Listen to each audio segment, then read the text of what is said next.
Hello दोस्तों। आज हम बात करेंगे कि क्यों आईआरएफसी का शेयर अभी न्यूज़ में चल रहा है। तो आईआरएफसी ने अराउंड 16,489 करोड़ के जो दो मेजर लोन एग्रीमेंट है उसे साइन किया हुआ है, इसलिए उसकी शेयर पर लोगों की नज़र बनी हुई है। गवर्नमेंट ने आईआरएफसी को डीप डिस्काउंट बॉन्ड, जिसे हम जीरो कूपन बॉन्ड जैसे ही मान सकते हैं, उसे इश्यू करने की इजाज़त भी दे दी है। इसके चलते वो जो है टोटल अराउंड 10,000 करोड़ से लेकर 1 लाख करोड़ तक मार्केट से उठा सकते हैं लोगों के पास से। इस न्यूज़ पे स्टॉक प्राइस में अप ट्रेंड भी दिखाई देने को मिला। इन्वेस्टरों ने पॉजिटिव सेंटिमेंटल दिखाया हुआ है।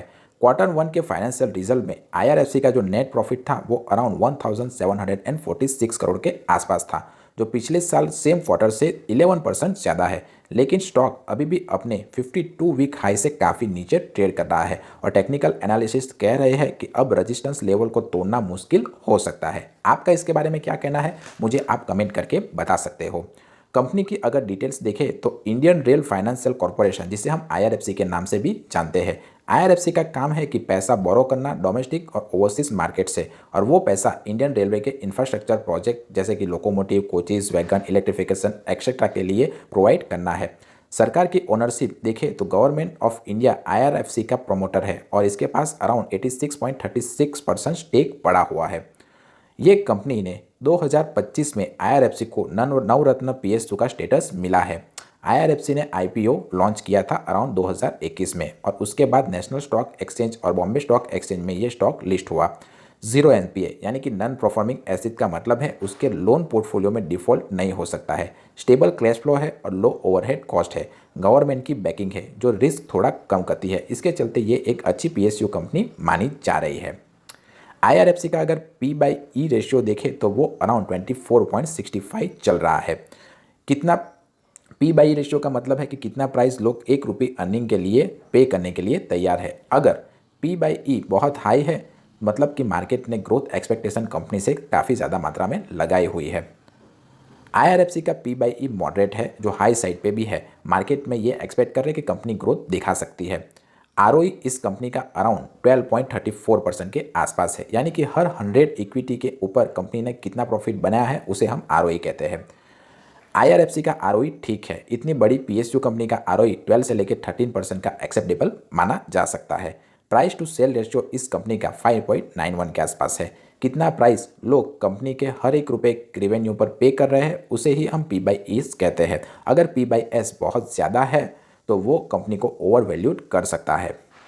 आईआरएफसी का P/S थोड़ा हाई है, मतलब मार्केट एक्सपेक्टेशन ज़्यादा है इस कंपनी की। डेब्ट टू इक्विटी रेशियो इस कंपनी का 7.83 है। इंफ्रास्ट्रक्चर फाइनेंस फर्म में बहुत ज़्यादा डेप्थ होता है, लेकिन D/E बहुत ही ज़्यादा और रिस्की फैक्टर माना जाता है। तो D/E जितना कम हो उतना कंपनी के लिए अच्छा माना जा सकता है। तो अगर P/E बहुत ही हाई हो मतलब लोग फ्यूचर ग्रोथ एक्सपेक्ट कर रहे हैं कंपनी से। अगर बहुत लो है तो मार्केट नेगेटिविटी भी दिखा सकती है कंपनी की। आरओई जितना ज़्यादा उतना अच्छा, लेकिन ज़्यादा भी हो तो रिस्की कंपनी मानी जा सकती है, क्योंकि वो ज़्यादा आरओई कमाने के लिए ज़्यादा रिस्क ले सकती है। D/E रेशियो जितना कम हो उतना सेफ। आईआरएफसी में डी का लोड ज़्यादा है, अगर इंटरेस्ट थोड़ा भी बढ़ा तो कंपनी का प्रॉफिट कम हो सकता है। P/E बताता है कि मार्केट कितना प्रीमियम दे रहा है एसेट के ऊपर। अगर 3 से लेकर 4 गुना मतलब कि मार्केट्स ने एसेट वैल्यू पे प्रीमियम लगा रखा है इस कंपनी के ऊपर, यानी कि कंपनी महंगी है सीधी भाषा में। अगर सिंपल सीधी भाषा में अगर समरी देखे तो इस क्वार्टर में आईआरएफसी ने रिवेन्यू थोड़ा सा ऊपर किया है, लेकिन प्रॉफिट अच्छी ग्रोथ दिखाई भी है अराउंड 11% के अपलिफ्ट के साथ। मार्जिन भी सुधरे हैं और नेटवर्थ भी रिकॉर्ड लेवल पर है। ये पॉजिटिव साइन है, कंपनी ने अपनी ऑपरेशन को एफिशिएंट मैनेज कर रही है इसके चलते हुए। आईआरएफसी का जो कोर बिजनेस है वो बोरोइंग से चलता है, उसकी अपॉर्चुनिटीज़ में भी बहुत सारे डेप्ट है। इंफ्रास्ट्रक्चर प्रोजेक्ट्स को फंड करने के लिए उसे ये यूज़ करती है। इसका मतलब है कि डेप्ट टू इक्विटी रेशियो हाई होगा इस कंपनी का। अगर इंटरेस्ट रेट थोड़ा भी बढ़ता है तो इस कंपनी के प्रॉफिट के ऊपर इसका काफ़ी ज़्यादा और सीधा असर दिखाई देने को मिल रहा है। कंपनी का operating cash flow generally stable होना चाहिए, क्योंकि इंटरेस्ट और लैंडिंग ऑपरेशन से पैसा यहाँ पर आता है। सिंपल मती देखें तो डेप्ट बहुत है इस कंपनी के ऊपर, लेकिन कंपनी का कैश फ्लो स्टेबल है। अगर इंटरेस्ट बढ़ा तो दिक्कत हो सकती है और कैश फ्लो का ध्यान भी रखना चाहिए। आईआरएफसी बिलोंग करता है finance, infrastructure, railway funding sector में, तो बहुत पीएसयू और एनबीएफसी इस स्पेस में ऑपरेट करते हैं। कंपटीशन देखें तो कुछ पीयर कंपटीशन है इसके, पावर फाइनेंस कॉरपोरेशन और ह्यूडेको और कुछ इंफ्रास्ट्रक्चर फाइनेंसरी। आईआरएफसी का एडवांटेज ये है कि ये स्पेशली रेलवे इंफ्रास्ट्रक्चर को फंडिंग के ऊपर फोकस करती है, इसलिए उसकी एक्सपर्टीज और गवर्नमेंट बैंकिंग के चलते हुए ये शेयर और कंपनी काफ़ी ज़्यादा सेफ मानी जाती है लोगों में। अगर आप इसमें इन्वेस्ट करना चाहते हो तो इसके पीछे के रीजंस जरा ध्यान दीजिए। गवर्नमेंट बैकिंग होने से रिस्क रिलेटिवली कम है, इंफ्रास्ट्रक्चर और रेलवे सेक्टर पे एम्फिशियंस है, लॉन्ग टर्म में ग्रोथ पोटेंशियल इस सेक्टर में दिखाई दे सकता है। रिसेंट क्वार्टर में अच्छा प्रॉफिट ग्रोथ और मार्जिन इंप्रूवमेंट दिखाई दे रहा है। डाइवर्सिफिकेशन, फंडिंग और डीप डिस्काउंटिंग फ्लेक्सिबिलिटी भी बढ़ेगा। इस कंपनी के ऊपर 0 NPA स्टेटस है, तो ये एक अच्छी बात है। और अगर आप इस कंपनी को स्किप करना चाहते हो तो भी इसके पीछे के रीजंस देख लीजिए। डेट बर्डन बहुत ही ज़्यादा है, अगर इंटरेस्ट रेट थोड़ा भी बढ़ा तो कंपनी के प्रॉफिट के ऊपर काफ़ी ज़्यादा असर पड़ सकता है। वैल्यूएशन थोड़ा ज़्यादा है इस कंपनी का।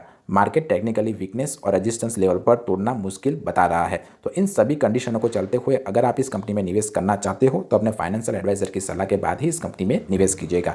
अगर आपने इस कंपनी में निवेश किया हुआ है तो कब निवेश किया हुआ है, कितना रुपये निवेश किया हुआ है, इतना आपको प्रॉफिट हुआ है लॉस, इसको कमेंट बॉक्स में ज़रूर बताइएगा।